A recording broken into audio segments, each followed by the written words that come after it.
Stephanie? Well, Bob, when a tornado like this hits, it's not uncommon to see a home untouched and then across the street just complete devastation.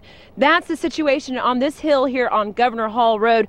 Take, for instance, these shrubs, all perfectly aligned. None of them are uprooted. Just beside them, you see what's left of the foundation from what was a 3-bedroom home. Now, we're told that there was a lady in the front part of the sanctuary here doing some music work who is so happy to be alive this morning. She felt the building start to shake. She ran towards the back of the building and was able to take cover. Police say it's secure with motorized garage doors like this, accessed by card key only, but the thief still found a way in. Police believe the ties were cut here by this chain link fence. This was simply lifted up and the perpetrator got through. You know, it's really hard to decipher what did stand on top of this hill, but if we take a look at our mass camera, we can see the path of destruction. Vanessa Jumper says it was just after 8 o'clock when she heard a knock on her door. This peephole was covered. She let them in, and on the other side was a male and a female dressed in police uniform. She let them inside. They took her and drug her into her bedroom here. Meantime, her 12-year-old granddaughter was just on the other side of this door. The Sherrill family has been without heat for 2 months. Their house is so cold you can see their breath.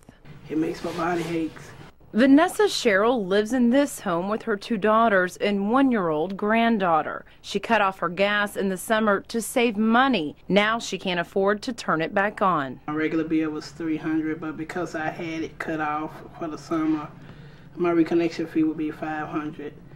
And because I didn't get the payment in for either or, they said that it went up higher because of that. So my bill now is $901 and some more cents that I don't have. Cheryl is disabled and says she can't work to pay the bill. I have congestive heart failure, I'm chronic asthmatic, and I have problems with my hips and legs. And the cold temperature inside her home makes it worse. At 12:30 in the afternoon, my temperature gun reads 30 degrees outside, and inside the home, it's just a couple degrees warmer at 32. For now, she's staying at her daughter and granddaughter Chanya's home. I'm very sorry for her. Cheryl feels that if she doesn't get heat, she will lose her family. If we don't get no heat now, I might end up losing my home and my children and grandchildren. That's my biggest scare. She says she has reached out for help from multiple agencies, but so far, no luck. We have tried everything.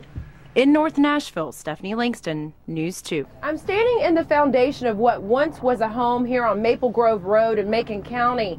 The Anderson family was home when this tornado struck.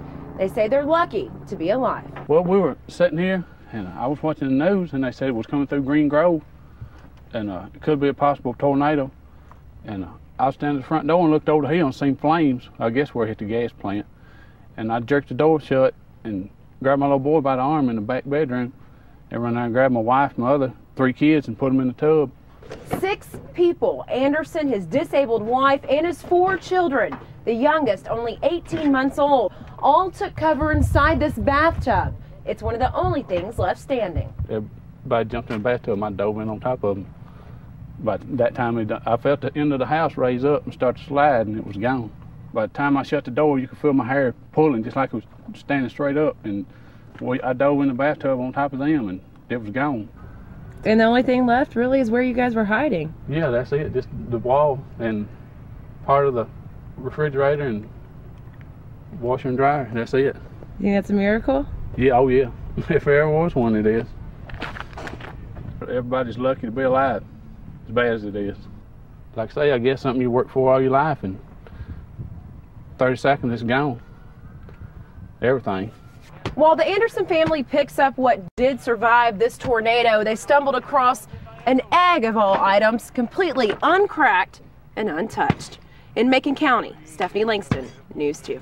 It was made of good roast beef, good roast beef, good roast beef. It doesn't just have to be locked up and closed down. Albert Roberts has been a volunteer at Mansker Station for nearly a decade. I give a lot of tours and I talk to a lot of school kids. And, you know, it's really interesting to watch their little faces light up.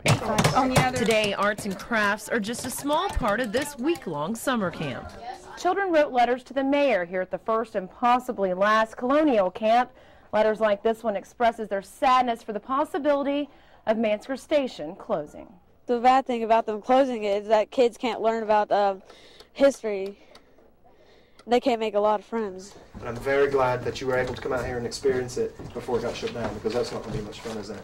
No. So, Roberts says some 15,000 visitors come from all over the world to see the replica 1779 fort and historic plantation house, bringing revenue to the city of Goodlettsville.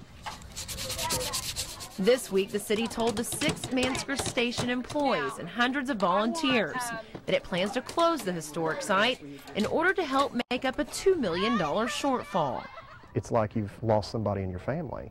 I mean, these guys out here, and the employees too, we've put in our blood, sweat, and tears out here to maintain and upkeep these sites like we lived here. And to just be told that, yeah, we're locking the doors and it's time for you guys to go home. You're not really welcome here anymore. That's extremely disconcerting.